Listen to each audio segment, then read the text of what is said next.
Hello po. Happy New Year. So, ito po ang aking handa. Yan. Chicken sauce po. Yan.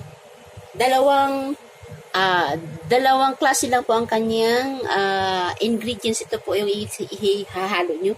Ito yung pinaka-sauce nyo po. Yan. At maraming luya. Ayan. So, lilinisan ko po muna ang aking manok. Ito na po siya. Ayan. Ito po nilinis ko na. Minarinate ko po muna ito ng 1 hour.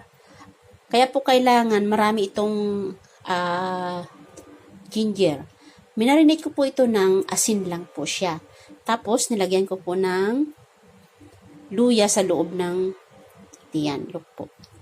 Hanggang po sa tatiyan po ito ay maraming luya. Ito po yung luya niya. Yan. Nilagyan ko po ito sa loob. Yan. Marami po ito. Yan. Maraming luya po sa loob para mawala po yung lansa. Ayan. At itong luya po mamaya, ito po ang igigisa ko sa kanya para mabango. At mawawala po yung lansa. Tinanggalan ko po ito ng paa at saka yung ulo para kasi hindi po ayaw ng amo ko ng paa at saka yung ulo. So para po yan sa akin. So mamaya pag nagluluto, akin po yan. Umpisahan po natin ang lutuin.